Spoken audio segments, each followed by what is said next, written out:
आज हम लोग गोट हीडेड योगिनी का बारे में पढ़ेंगे। क्यों इंपॉर्टेंट है, क्यों न्यूज़ में रहा है। अभी आपको ये पता होगा कि लंदन से भारत एक आइडल रिकवर करता है और भारत भेजा जाता है। ये गोट हेडेड योगिनी है। ये योगिनी कल्ट क्या है, आज हम लोग पढ़ेंगे। एग्जाम के लिए इंपॉर्टेंट है कि योगिनी कल्ट क्या है, योगिनी आर्किटेक्चर क्या है, और योगिनी कल्ट से जो हमारा स्टैटिक वाला पोर्शन है कि स्टैटिक पोर्शन में कौन सा एरिया हिस्ट्री का कवर हो जाएगा, एंशिएंट हिस्ट्री का, कल्चर का, उस एरिया को फोकस करेंगे और इस टॉपिक से उस टॉपिक को रिलेट कर लेंगे स्टैटिक का। इस तरह से रिवीजन भी हो जाएगा और वो टॉपिक कवर भी हो जाएगा हम लोग का। तो ये न्यूज़ में क्यों है गोट हेडेड योगिनी? इसलिए न्यूज़ में है क्योंकि अभी एक 10th सेंचुरी का आइडल है that was illegally removed from the Lokhari temple. Lokhari temple कहाँ है? बांदा डिस्ट्रिक्ट में है। बांदा डिस्ट्रिक्ट उत्तर प्रदेश में है, बुंदेलखंड वाला क्षेत्र है। वहां से एक 1980s में गोट हेडेड योगिनी जिसका पिक्चर लगा हुआ है, इनका आइडल को चोरी कर लिया गया और चोरी करते करते हुए जो आर्ट से रिलेटेड लोग हैं वो उसको खरीद लेते हैं और ये लंदन चला गया। बाद में लंदन के एक पार्क में इस चीज़ को रिकवर किया गया और फिर अपने हाई कमीशन के थ्रू वो भारत में आ गया है। तो ये गोट हेडेड योगिनी है जो लोकहारी टेम्पल से चोरी हुई थी, इसको रिकवर किया गया है। हमारे लिए ये इंपॉर्टेंट नहीं है, हमारे लिए इसका स्टैटिक पोर्शन इंपॉर्टेंट है कि योगिनी कल्ट क्या है, उसको हम लोग आज कवर करेंगे। पहली बात तो ये है कि जो योगिनी की जो मूर्ति है किस मटेरियल से बनी हुई है, तो याद रखिएगा वो सैंड स्टोन से बनी हुई है। सैंड स्टोन से बनी हुई है। अब बात उठता है कि ये योगिनीज हैं कौन? Who are this yoginis? तो योगिनीज जो हैं they are the powerful female deities that are associated with the tantric mode of worship. ये तांत्रिक मोड ऑफ वर्शिप कहां है, ये हमारे लिए इंपॉर्टेंट है। ये हमारे स्टैटिक पार्ट का बहुत इंपॉर्टेंट बन जाता है कि ये तांत्रिक मोड क्या है, किस वेद में तांत्रिक फॉर्म ऑफ वर्शिप आता है, और इस तरह से हम लोग जहां से इसकी जेनेसिस होती है उसको कवर कर लेंगे। और क्या है कि योगिनीज के बारे में थोड़ा सा और जानकारी रहेगा तो हम लोगों के लिए सहूलियत है कि देखिए कुछ जो किताबें हैं योगिनीज को कहती हैं कि yoginis are nothing but they are yakshinis. आपने यक्षिनीज के बारे में सुना है कि योगिनी कुछ नए नहीं है, ये यक्षिनीज हैं। यक्षिनीज कौन होते हैं? जो भगवान हैं, जैसे मानते हैं शंकर हैं, विष्णु हैं, इनको सर्विस करती हैं, इनकी सेवा करती हैं। Yakshinis are those who service the god. पर अगर आप पुराण में देखेंगे तो पुराण ये कहता है, पुराण से ये कहते हैं कि जो योगिनीज हैं they were born from the different parts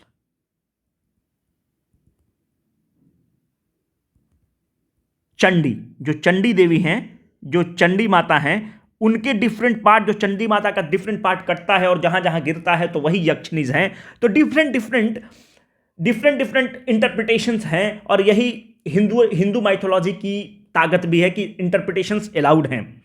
तो कुछ कहती हैं कि ये यक्षिनीज हैं, कुछ कहती हैं कि पुराण्स हैं, पर हर जो भी स्कूल ऑफ थॉट है एक चीज पर वो एग्री करता है कि ये तांत्रिक मोड ऑफ वर्शिप है। ये तांत्रिक मोड ऑफ वर्शिप है। तो हमारे लिए ये इंपॉर्टेंट होगा कि हम तांत्रिक मोड ऑफ वर्शिप को थोड़ा सा पढ़ें। तो पहली बात यह है कि व्हाट इज दिस तांत्रिक मोड, इसकी जेनेसिस कहां है इस तांत्रिक मोड का? तो याद रखिएगा कि जो तांत्रिक मोड की जो जेनेसिस है वो है अथर्ववेद। तांत्रिक मोड की जो जेनेसिस है वो है हमारा अथर्ववेद में। अथर्ववेद में तांत्रिक मोड ऑफ जेनेसिस, तांत्रिक मोड का जेनेसिस है। अगर आप वेद को देखें तो हमारे 4 वेद हैं। वेद को देखें तो 4 वेद हैं। एक है ऋग्वेद, सामवेद, ऋग्वेद, सामवेद, यजुर्वेद और अथर्ववेद। हमें यह पता होना चाहिए कि ऋग्वेद का जो मतलब जब बना है इसको हम कहते हैं अर्ली वैदिक पीरियड। कब बना है? 1500 से 1000 BC में बना है। जो सामवेद, यजुर्वेद और अथर्ववेद हैं इसको आप कहते हैं लेटर वैदिक पीरियड, और इसका जो फॉर्मेशन का हम लोग डेट रखते हैं 1000 से 600 BC रखते हैं। हमें ये भी ध्यान में रहना चाहिए कि 600 से 400 BC जो है ये रिवोल्ट अगेंस्ट द वैदिक पीरियड होगा। जो वैदिक ट्रेडिशंस में कमियां रहेंगी उसके खिलाफ रिवोल्ट होगा, और इसी समय देखेंगे कि बुद्धिज्म का जन्म होगा, जैनिज्म का जन्म होगा, क्योंकि बुद्धिज्म और जैनिज्म जो हैं वो वैदिक कंसेप्ट, जो वैदिक रिचुअल्स हैं, वैदिक ट्रेडिशंस हैं, उसके खिलाफ आवाज उठाएंगी। तो यहीं पे आप जेनेसिस ऑफ बुद्धिज्म देखेंगे और जैनिज्म देखेंगे। जो अर्ली वैदिक, अच्छा पहली बात तो ये पता होना चाहिए कि वेदा किसके क्रिएशन हैं। तो वेदा जो है आर्यंस का क्रिएशन है, आर्यंस का क्रिएशन है। जो ऋग्वेद है, आप अगर ऋग्वेद की बात करें तो ऋग्वेद में क्या है, पहले तो हमें यह पता होना चाहिए। तो ऋग्वेद में मंत्र हैं, मंत्राज ऑफ वैदिक गॉड हैं। वैदिक गॉड कौन है? शिव हैं, शंकर हैं। कौन है? वैदिक गॉड फायर हैं। ये सब कोई भगवान वैदिक ऋग्वेद नहीं मानता है। फायर हैं, सूर्य हैं, ये सब वैदिक गॉड हैं। तो इनके मंत्र हैं, इसीलिए आप ऋग्वेद में ये पाते हैं कि गायत्री मंत्र जो है उसकी जेनेसिस ऋग्वेद में है, और गायत्री मंत्र किसको डेडिकेटेड है? सूर्य गॉड को डेडिकेटेड है। तो गायत्री मंत्र की जेनेसिस ऋग्वेद में होती है। यहां पे एक और इंफॉर्मेशन बताते चलूं कि जो सरस्वती नदी है उसका भी जिक्र ऋग्वेद में है। जो कुंभ मेला है उसका भी जिक्र ऋग्वेद में है। तो ऋग्वेद में मंत्राज ऑफ वैदिक गॉड हैं। तो फिर सामवेद में क्या है? जो वो मंत्र हैं उसको लिरिकल रूप दे दिया गया है, उसको म्यूजिकल रूप दे दिया गया है। तो वही मंत्र लिरिकल फॉर्म में है, म्यूजिकल फॉर्म में है, तो आपको उसको गाने में सहूलियत होती है। तो उसका जिक्र सामवेद में है। फिर आपका आता है यजुर्वेद। यजुर्वेद में आप क्या पाते हैं कि यजुर्वेद में यह कहा जाता है कि एलोंग विथ मंत्रास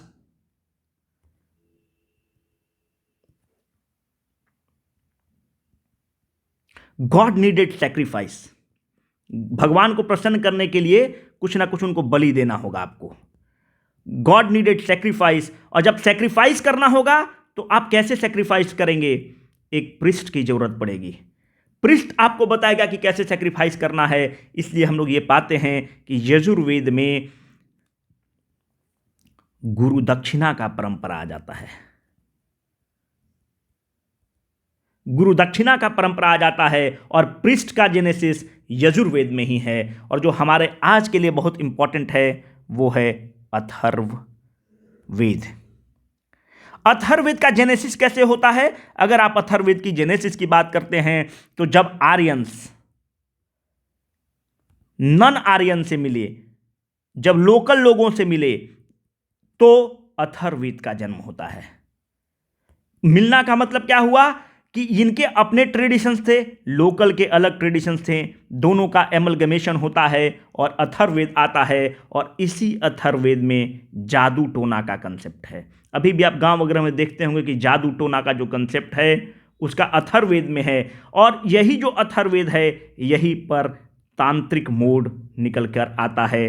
तांत्रिक मोड ऑफ वर्शिप जो भी आप देखते हैं वो अथर्ववेद का पार्ट है, और ये इस तरह से हमारे एग्जाम के लिए बहुत इंपॉर्टेंट है। अथर्ववेद में ही अनसाइंटिफिक, जो साइंटिफिक नहीं है, मेडिकल साइंस जो आप सुनते होंगे कि हमारा तो मेडिकल साइंस बहुत पुराना है, तो यहीं पर एक गॉड, मेडिकल साइंस के एक गॉड हैं जिनका नाम है धनवंतरी।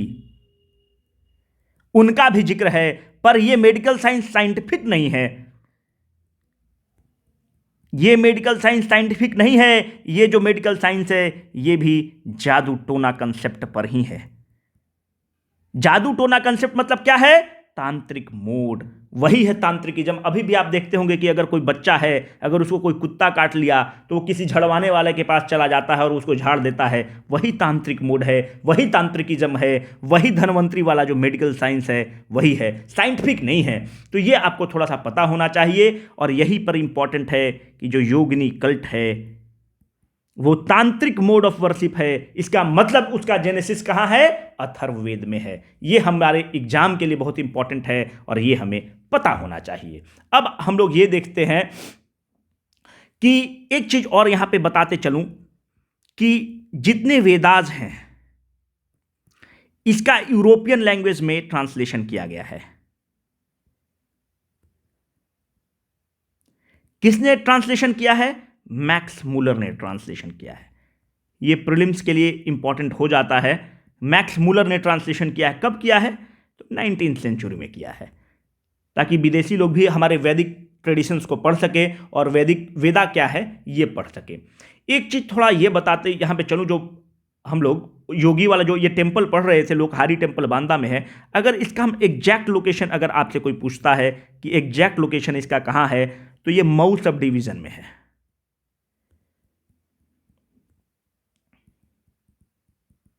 ये मऊ सब डिवीजन में है, बांदा डिस्ट्रिक्ट है। और जिस गांव से लोकहारी टेम्पल, जो लोकहारी टेम्पल है वो लोकहारी गांव है, उस गांव का नाम है लोकहारी, उसी के नाम पर ये टेम्पल है लोकहारी। अब हम लोगों के लिए इंपॉर्टेंट है कि जो ट्रेडिशंस है, जो योगिनी वाला ट्रेडिशंस है, जो योगिनी कल्ट है, जो तांत्रिक है, आप इसमें देखेंगे कि यूजुअली इनका जो योगिनी वाला जो मूर्ति होता है या जो टेम्पल होता है वो सर्कुलर होता है। और ये जो सर्कुल में आप ये जो पिलर्स की संख्या काउंट करेंगे ना, तो ये 64 होता है। यूजुअली 64 होता है, 64 नंबर होता है। कहीं कहीं नंबर 41 होता है और कहीं कहीं नंबर 82 होता है। अब आप हमसे पूछेंगे कि यही नंबर क्यों होता है, इसका कोई आइडिया नहीं है। यही है तांत्रिकिज्म। तांत्रिकिज्म में क्या है? कुछ लोगों का कहना है कि तांत्रिकिज्म मैथमेटिक्स पर बेस्ड है, और मैथमेटिक्स पर बेस्ड है, एस्ट्रोलॉजी पर बेस्ड है। तो एस्ट्रोलॉजी में कुछ नंबर्स होते हैं, उसी नंबर, वो बहुत ही नंबर सिग्निफिकेंट होते हैं। तो 64 एक वो नंबर है, 41 नंबर है, 82 नंबर है। और हमें ये भी यहाँ पर ध्यान रखना होगा कि ये जो योगिनीज हैं इनकी जो पूजा होती है वो यूजुअली 64 की संख्या में होती है। They are worshipped in group of 64। 64 yoginis रहेंगी तब उनकी पूजा होगी। कहीं कहीं आप देखते हैं कि वो संख्या 41 होती है, कहीं कहीं देखेंगे कि वो संख्या 82 योगिनी साथ में रहेंगी और तब पूजा होगी। और जो उनका ज्योमेट्रिकल, चूंकि तांत्रिकिज्म है तो तांत्रिकिज्म में ज्योमेट्री का बहुत इंपॉर्टेंट रोल होता है, जो नंबर सिस्टम है। तो ये आप देखेंगे कि इनकी जो मूर्तियां होती हैं, जो योगिनी मूर्ति होती है, योगिनी टेम्पल्स होते हैं, वो चक्र के रूप में होते हैं और उसमें कम से 64 पिलर्स रहेंगे या 41 पिलर्स रहेंगे या 82 पिलर रहेंगे, जो कि यहाँ पर विजिबल है। ये है लोकहारी टेम्पल है और योगिनी मंदिर है, इसको कहते हैं 64 योगिनी मंदिर। तो क्या पूजा होती है योगिनी कल्ट में, क्या होता है? तो आपको अभी बताया कि वो तांत्रिकिज्म को फॉलो करता है। और यूजुअली आप एक चीज यहां पे बताते चलो कि जो योगिनी टेम्पल्स वगैरह होते हैं यूजुअली आपको उड़ीसा में पाए जाएंगे या मध्य प्रदेश में पाए जाएंगे या उत्तर प्रदेश में पाए जाएंगे। प्रीडोमिनेंटली मैं बोल रहा हूं, ऐसा नहीं है कि दिल्ली में नहीं पाए जाएंगे, और भी जगह पाए जाते हैं, पर प्रीडोमिनेंटली योगिनी वाली जो मूर्तियां होती हैं, योगिनी वाला जो टेम्पल होता है, वो इन 3 राज्यों में पाए जाते हैं। अगर आप ज्योग्राफिकल पॉइंट ऑफ व्यू से अगर आपको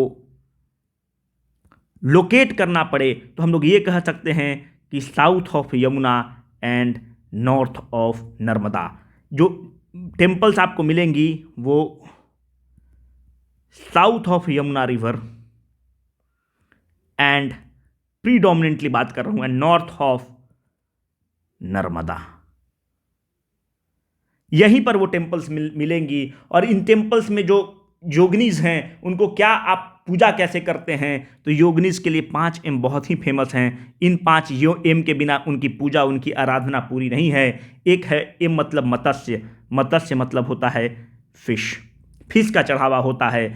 दूसरा है मांस, इनकी जो पूजा होती है उसमें मीट का प्रयोग होता है, बलि दिया जाता है। तीसरा है मैथुन, सेक्सुअल इंटरकोर्स। ये भी उनके पूजा का पार्ट है। तीसरा है मदिरा, मतलब अल्कोहल की भी चढ़ावा होती है।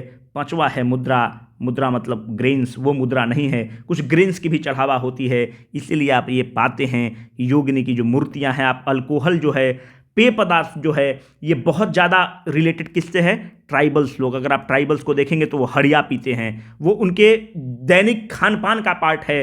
तो ये जो फिश है, मीट है, यूजुअली आप देखेंगे कि ट्राइबल बेल्ट में योगिनी कल्ट और तांत्रिकिज्म कल्ट, जो जादू टोना का कंसेप्ट है वो ज़्यादा है, और पूजा उसी बेल्ट में ज़्यादा होती है, क्योंकि उड़ीसा में ट्राइबल्स बहुत हैं। आप उत्तर प्रदेश बुंदेलखंड वाले साइड में हैं, मध्य प्रदेश वाले साइड में हैं, तो वहाँ पे आप ज़्यादा ये पाते हैं। तो हमें लगता है कि इतनी चीज़ें सफाइस करेंगी आपके एग्ज़ाम के लिए। Thank you very much.